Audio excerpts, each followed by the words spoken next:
3 दिसंबर को नक्सली और जवानों के बीच एक भीषण मुठभेड़ होती है। 2 गोलियां आपको नजर आएगी। प्लेट में भी गोली के निशान आपको नजर आएंगे। गोली इस प्लेट को चीरते हुए निकल गई।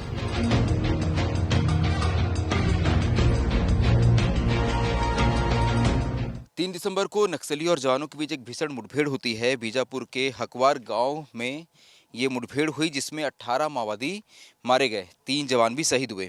फिलहाल ग्राउंड जीरो की रिपोर्ट करने हम उसी हकवार गांव पहुंचे हैं और यही वो पहाड़ियां हैं जिसके आसपास ये पूरा इनकाउंटर हुआ था।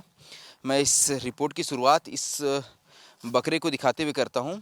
इसके पैर में आपको पट्टी बंधी हुई नजर आएगी। दरअसल जब यहाँ ये पूरा इनकाउंटर चल रहा था तो इस बकरे के पैर में भी गोली लगी और ग्रामीणों ने ही इसका फिलहाल ये उपचार किया है। अगर आप तस्वीरों में देख पाएँ तो आपको पट्टी इसके पैर पर नज़र आएगी। बगल में आपको गांव नज़र आएंगे। ये रिहायशी इलाके जैसा तो नहीं है, लेकिन इस इलाके में ग्रामीणों के घर ऐसे ही होते हैं। काफ़ी दूरी दूरी पर आपको यहाँ घर जो है पहाड़ियों के और जंगलों के बीच नज़र आएंगे। तो फिलहाल ये एक ग्रामीण का घर है और इस पहाड़ी पे जब आप आगे बढ़ते हैं तो आपको यहाँ लगातार इनकाउंटर के निशान जो है वो नज़र आते जाएंगे। फ़िलहाल जब मैं इस जंगल में दाखिल हो रहा था, इस पहाड़ी के ऊपर चढ़ रहा था, तो सबसे पहले मुझे ये जगह नज़र आई जहाँ जवानों ने नक्सलियों के पास जो सामान उन्होंने जब्त किया था उसे जला दिया था। अक्सर जवान यही करते हैं, जो भी सामान नक्सलियों के पास से बरामद होता है उसे जवानों द्वारा जला दिया जाता है। इसमें आपको ये चाकू नज़र आएंगे। फ़िलहाल ये गर्म है, आग कुछ देर पहले ठंडी हुई है। इसका जो लकड़ी या प्लास्टिक का हिस्सा होगा वो जल चुका है। यहाँ स्क्रू ड्राइवर आपको दिखेगा। कुछ अन्य सामान जो है, जैसे ये प्लेट है, प्लेट में भी गोली के निशान आपको नज़र आएंगे। गोली इस प्लेट को चीरते हुए निकल गई। कुछ अन्य औजार जैसे हैं ये मुझे लगता है जो लोहे को घिसने का जो औजार होता है, ये इस तरह का औजार है। चम्मच है, क्योंकि नक्सली अपने साथ अक्सर अपना राशन और अपने खाना बनाने का सामान जो है लेकर चलते हैं। तो इस सारे सामान को फ़िलहाल जवानों ने जला दिया है। ये एक आईना है और इसके अलावा कुछ बाकी सामान है। एक मुझे और इंटरेस्टिंग चीज़ यहाँ नज़र आई, ये एक चिट्ठी है। दरअसल ये गोंडी भाषा में लिखी हुई चिट्ठी है। जब हमने बहुत समझने की कोशिश की, हमारे पत्रकार साथियों ने जो गोंडी जानते हैं, तो ये समझ आया कि दरअसल ये कोडवर्ड है। जब नक्सली आपस में वायरलेस चैट में बातचीत करते हैं तो वो कोडवर्ड में बातचीत करते हैं। इसका कोडवर्ड ऐसा है, दुश्मन का कोडवर्ड है प्याज 800। यानी अगर वो वायलेट सेट पे कहते हैं प्याज 800, यानी इसका मतलब है दुश्मन। दुश्मन इतके यानी दुश्मन आ रहा है का मतलब है प्याज 24 केजी। दुश्मन वाया मुंतूर यानी दुश्मन करीब आ रहा है, इसका मतलब है प्याज 25 केजी। दुश्मन वातुर, इसका मतलब है दुश्मन ऊपर चढ़ रहा है। जो मुझे गोंडी, क्योंकि मुझे आती कम है, मुझे बताया मेरे साथियों ने। तो ये अलग अलग इसके लिए कोडवर्ड जो है ये उपयोग किया गया है यहाँ नक्सलियों द्वारा, क्योंकि जब नक्सली वायरलेस सेट पे बातचीत करते हैं तो इस बातचीत को फोर्स वाले भी सुनते हैं। फोर्स वालों के पास क्योंकि तकनीक काफ़ी उन्नत है, ऐसे में नक्सलियों को ये पता है कि जो भी वो बातचीत करेंगे वो फोर्स भी सुन रही है, उनकी लोकेशन बाहर आ सकती है या वो जो बातचीत कर रहे हैं वो समझ आ जाएगी। इसमें एक और आगे जब आप देखते हैं तो नज़र आता है कि पहले तो ये प्याज 31 केजी, 32 केजी, 30 केजी, इस तरह से जो है ये बातचीत। अगर आप आम आदमी सुनेगा सुनाएगा कि कोई प्याज मांग रहा है 30 या 32 किलो।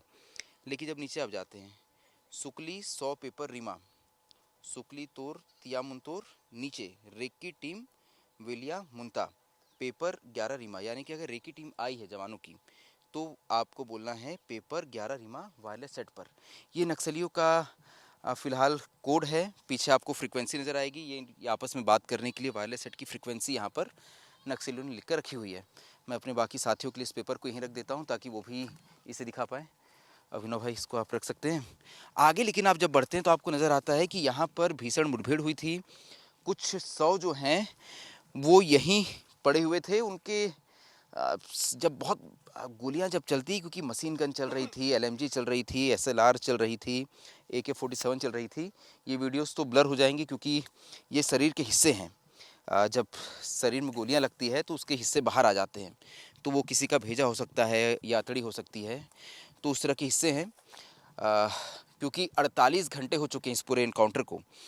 3 तारीख की सुबह 9 बजे इनकाउंटर शुरू हुआ था और ये 4 तारीख की सुबह तक चलते रहा। ग्रामीणों ने बताया कि इस पहाड़ी के सामने वाले हिस्से में जो नाला, जिस नाले को हमने क्रॉस किया, उस नाले में पहली बार फोर्स और नक्सलियों का सामना हुआ। वहाँ लगभग 3 माओवादी ढेर हुए। इसके बाद फोर्स नक्सलियों का पीछा करते हुए आगे बढ़ती गई, और जब वो आगे बढ़ रही थी तो अलग अलग नक्सलियों की टीम से उनका सामना हो रहा था। ये आपको बंदूक के ऊपर का हिस्सा नज़र आएगा।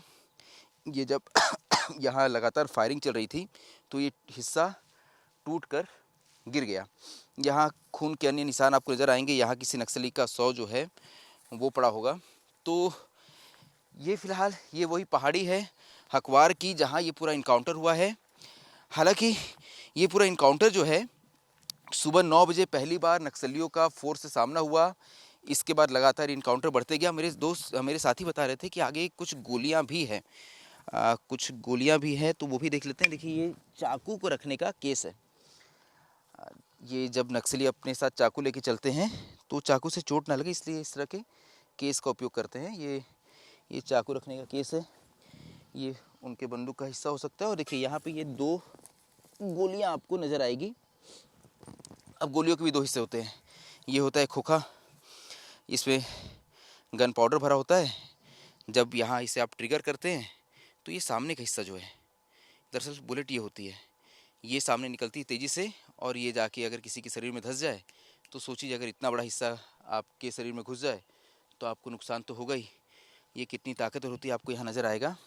इस पेड़ को एक गोली ने चीर दिया है। ऊपर आपको एक और गोली का निशान नज़र आएगा, ऊपर एक और निशान आपको नज़र आएगा, और एक निशान ऊपर आपको जो है दिखेगा। तो इससे समझ आता है कि इस इलाके में नक्सलियों और जवानों के बीच लंबी फायरिंग चली। ये नक्सलियों के पश्चिम बस्तर डिविजनल कमेटी का इलाका है।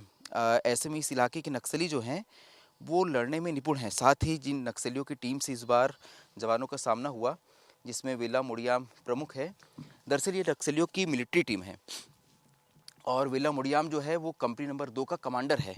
ऐसे में वो नक्सली जो है वो लड़ना जानते हैं, और इनके पास हथियार भी जो बरामद हुए हैं वो भी आप देखिए।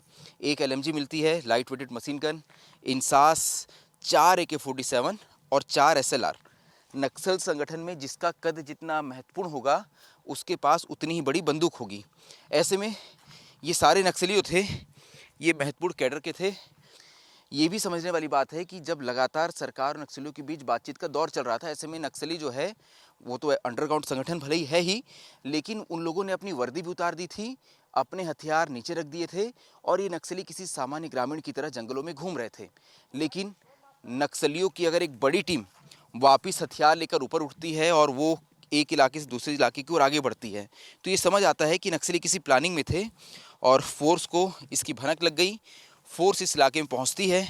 लगभग 24 घंटे से ज़्यादा लंबा एनकाउंटर चलता है। जो 3 तारीख को एनकाउंटर शुरू हुआ वो सुबह 9 बजे से शाम को 7-8 बजे तक चला। ग्रामीण बता रहे थे कि ये पूरा जंगल जो है ये गोलियों की आवाज़ से गूंज रहा था। इस पूरे जंगल में अलग अलग जगहों पर एनकाउंटर हुए।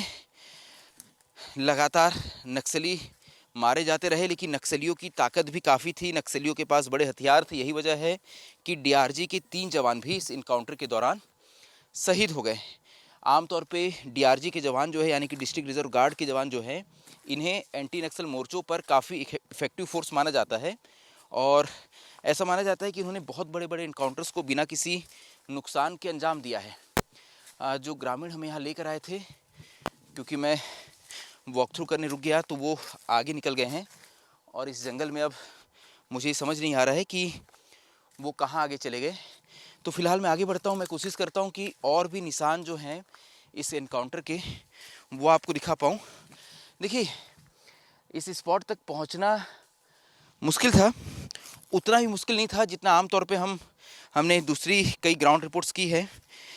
ये हमेशा मुश्किल इसलिए होता है, और इसका मुश्किल होना बनता इसलिए है क्योंकि नक्सली भी किसी ऐसे इलाके में नहीं बैठेंगे जहाँ तक फोर्स आसानी से पहुँच जाए। ऐसे में नक्सली बहुत चुन कर ऐसे इलाके को चुनते हैं जहाँ तक पहुँचना फोर्स के लिए भी काफ़ी मुश्किल हो। ऐसे में जब ऐसे इलाकों में इनकाउंटर होता है तो उसकी रिपोर्टिंग के लिए पत्रकारों को भी वहाँ तक पहुँचने में काफ़ी मशक्क़तों का सामना करना पड़ता है। फ़िलहाल मैं शायद भटक गया हूँ। जो ग्रामीण मुझे यहाँ लेकर आए थे वो कहीं आगे बढ़ गए हैं, तो मैं कोशिश करता हूँ उन ग्रामीण को ढूंढने की, ताकि जो एक्चुअल एनकाउंटर स्पॉट है वो तो यहाँ से लगभग 2-3 किलोमीटर आगे है। इस पहाड़ी को पार करना होगा, उसके बाद उस इलाके तक पहुँचेंगे। क्योंकि जैसे ही फोर्स ने नक्सलियों को घिरा, नक्सली तेज़ी से आगे बढ़ने लगे, और जब वो आगे बढ़ रहे थे तो फोर्स लगातार उनका पीछा कर रही थी। नक्सली शेल्टर लेते हुए आगे बढ़ते गए, और जहाँ जहाँ फोर्स को नक्सली नज़र आए उन्हें अपनी गोलियों का निशाना बनाया। देखिए, इन इलाकों में इस तरह से घूमना भी कई बार सुरक्षित नहीं होता है। अलग अलग तरह की चुनौतियां हैं। नक्सली जानते हैं कि फोर्स जब इस इलाके में आएगी उनकी तलाश में, तो उनके लिए वो यहाँ पर आईडी बिछा कर रखते हैं। क्योंकि स्थानीय ग्रामीणों को उस आईडी की जानकारी होती है, तो वो तो ऐसे इलाके में आते नहीं हैं। लेकिन क्योंकि हम पत्रकार हैं, और जब हम इस इलाके में आते हैं तो कई बार ऐसी आईडीज़ की चपेट में आ जाते हैं। कई बार मवेशी भी हमने देखा है कि आईडीज़ की चपेट में आ जाते हैं। फ़िलहाल देखिए, यहाँ आपको ये जो बांस के जंगल हैं, ये बांस कुछ कटे हुए नज़र आएंगे। तो ऐसा नज़र आ रहा है कि जब ये इनकाउंटर हुआ होगा तो उसका एक इम्पैक्ट जो है वो इस हिस्से में पड़ा होगा। इसके अलावा जहरीले सांप और जानवर जो हैं या जीव जंतु जो हैं वो तो यहाँ चुनौती है ही। एक और दिक्कत है कि जब हम इस इलाके में आ रहे थे तो रास्ते में 2-3 नदियाँ थी। उसे पार करते हुए मेरे जूते भीग गए, तो गीले जूतों के साथ इस जंगल में आगे बढ़ना काफ़ी मुश्किल है। इसी इलाके में फोर्स ने एक बहुत बड़ी सफलता हासिल की है। ये इलाका इसलिए महत्वपूर्ण है क्योंकि नक्सलियों ने इसे अपने पश्चिम बस्तर डिविजनल कमेटी के तौर पर डेवलप किया था। ऐसे में मेरे साथी संजू कह रहे हैं कि शायद वो लोग दूसरी दिशा में आगे बढ़े हैं। मैं इस जंगल में आगे बढ़ रहा हूँ। फ़िलहाल उनकी आवाज़ नहीं आ रही है, और इस इलाके में देखिए ग्रामीणों के बिना आना जो है वो काफ़ी मुश्किल हो जाता है। क्योंकि आपको इस इलाके के बारे में कोई जानकारी है नहीं।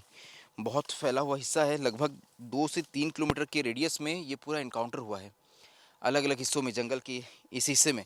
अब आप समझिए, अगर जब जवान यहाँ पहुँचे होंगे, भले ही जवानों की संख्या जितनी भी हो, समझो एक बार ये तस्वीर दिखाना। अब आप समझिए, बहुत घने जंगल हैं, इस घने जंगल के बीच में विजिबिलिटी काफ़ी कम होती है। ऐसे में जब नक्सली लगातार, क्योंकि वो इस इलाके में गुरिल्ला युद्ध में माहिर होते हैं, जब वो एक इलाके से दूसरे इलाके की ओर भाग रहे होंगे तो कितना मुश्किल होगा जवानों के लिए उन्हें निशाना बनाना। इसके बावजूद जवानों ने जवानों के आधार पर एक सफल ऑपरेशन को अंजाम दिया। 18 माओवादी मारे गए। जो माओवादी मारे गए वो नक्सलियों के कंपनी नंबर 2 के महत्वपूर्ण कैडर से लड़ाके थे। उनके पास से बड़ी बंदूकें मिली है। नक्सल संगठन में बंदूकों की कीमत किसी के जान से भी ज़्यादा है, क्योंकि नक्सलियों के पास जितनी भी बंदूकें हैं वो उन्होंने बहुत ही मशक्क़त कर लूटी है जवानों से। ऐसे में बहुत मुश्किल होता है जब इस तरह की बंदूकें उनके हाथ से निकल जाती है तो संगठन के लिए वापस टिके रहना। फिलहाल देखिए, एक और ख़ास बात जब इस इलाके में हम आते हैं तो नज़र आती है। हम कहते हैं कि इलाका जो है ये प्रचुर खनिजों से भरपूर है। समझो, एक बार ये तस्वीर दिखाना। जिस पहाड़ी से मैं उतर रहा था, यहाँ कितने ही तरह के पत्थर हैं। देखिए, ये पत्थर देखिए, बिल्कुल सफ़ेद रंग का ये पत्थर है। ये प्राकृतिक है। यहाँ ज़मीन के नीचे जो कहते हैं ना कि बस्तर जो है वो सोना उगलती है, बस्तर की ज़मीन। यहाँ जहाँ भी ज़मीन को खोदेंगे आपको नीचे से अलग अलग तरह के अयस्क जो है वो देखने को मिलेंगे। यहाँ का लौह बहुत फेमस है, कोरंडम बहुत फेमस है, टीन बहुत फेमस है, लेकिन इसके अलावा भी कई तरह के अयस्क जो है यहाँ पर ज़मीन के नीचे नज़र आते हैं। फ़िलहाल एक यहाँ मुझे घाट नज़र आ रहा है, नीचे एक पानी का स्रोत है, तो हो सकता है हमारे साथी उस ओर आगे बढ़े हों। तो ये मैं आगे बढ़ने की कोशिश करता हूँ और आपको अगली तस्वीर दिखाता हूँ कि किस इलाके में इस इनकाउंटर को फोर्स ने अंजाम दिया। ये भी उस जंगल का एक हिस्सा है, लेकिन आगे मुझे गाँव वाले बता रहे थे कि जहाँ विल्ला मुड़ियाम मरा, जो मुख्य कमांडर था नक्सलियों का, वो जगह यहाँ से कुछ आगे है।